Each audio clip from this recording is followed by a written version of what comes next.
Assalamu alaikum warahmatullahi wabarakatuh. Myself Dar Shaukat, and today our topic is flexible and rigid constitution. In this topic, we will discuss about the difference between the flexible and rigid constitution.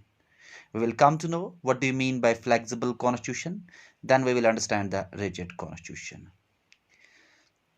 In the earlier lectures, I use the whiteboard, but then it creates a cumbersome problem for me. I was unable to upload the big MBs or big GB videos on YouTube.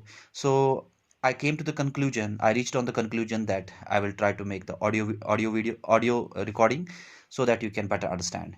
And moreover, I am using the notepads and all so that I will try to jot down or take down all the important points so that you can write those points in your notepad whenever you will try to watch my video. Thank you so much. So today's our lecture is flexible and what I can say simply the rigid constitution. So first we need to understand what's flexible constitution and what's rigid constitution. सबसे पहले हमें यह समझना है कि amendment क्या होता है. Amendment means any change, any modification, any alteration. So कोई भी change अगर हम constitution के अंदर करें, I'm talking about the Indian constitution. अगर हम इंडियन कॉन्स्टिट्यूशन के अंदर चेंज करना चाहेंगे, so who is the authority, who has a power, one who can make any sort of modification in the constitution of India? Your answer should be the parliament. Parliament means simply talk. Parlor means a talk. It means it's a place where the elected representatives sit and then they talk with each other and frame the laws for the whole country. I'm talking about the elected representatives. वो आ जाते हैं, बात करते हैं और उसके बाद वो अपने कंट्री के लिए लॉ बनाते हैं. सो कॉन्स्टिट्यूशन के अंदर कभी भी अमेंडमेंट करना हो, एनी डिलीटेशन और एनी एडिशन, कॉन्स्टिट्यूशन के अंदर कभी भी कोई चीज डिलीट करनी हो, कोई नई चीज ऐड करनी हो, this power lies in the hands of parliament. So first I will try to make you understand what does the parliament mean. Parliament, I already told you what does the parliament mean, but parliament consists of three things: Rajya Sabha, Lok Sabha and President. It means that if Rajya Sabha wants to make any change in the constitution, that change should be accepted by the Lok Sabha then the President. अगर लोक सभा कोई change करना चाहेंगे, that change should be accepted by Rajya Sabha then President. So change करने के लिए लोकसभा का अप्रूवल, राज्यसभा का अप्रूवल और प्रेसिडेंट का एसेंट, उसका सिग्नेचर होना बहुत ज्यादा जरूरी है. तब कॉन्स्टिट्यूशन के अंदर चेंज हो सकती है.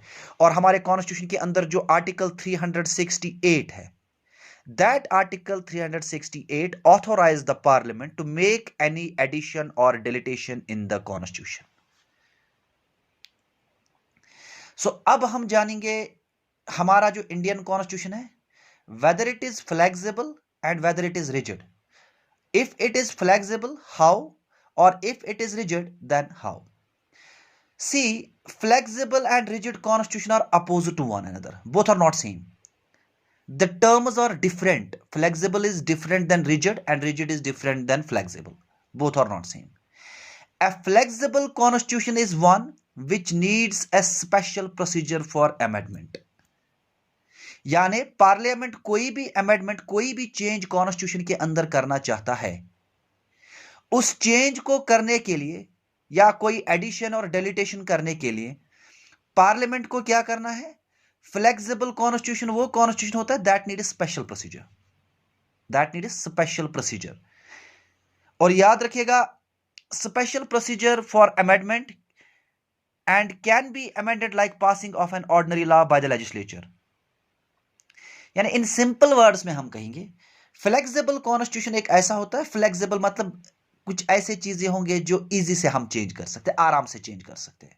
सो जहां पे हमें वोट्स की ज्यादा जरूरत नहीं पड़ती है, वहां पे हम सिंपली रिजिड को वोट्स की ज्यादा जरूरत नहीं पड़ती है, वहां पे हम उसको फ्लेक्सिबल कहते हैं.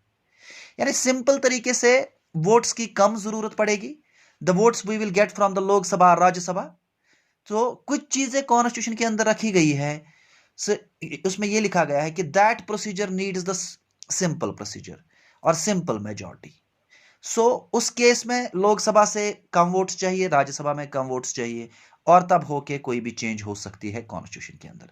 सो जहां पे हमें वोट्स की जरूरत कम पड़ती है लोकसभा से राज्यसभा से कॉन्स्टिट्यूशन को चेंज करने में, यानी कोई चीज आसान होती है कॉन्स्टिट्यूशन को चेंज करने के लिए, कॉन्स्टिट्यूशन में कोई चेंज करने के लिए, उसको हम कहते हैं flexible constitution. Yes, India is have a flexible constitution. There are certain provisions in Indian constitution.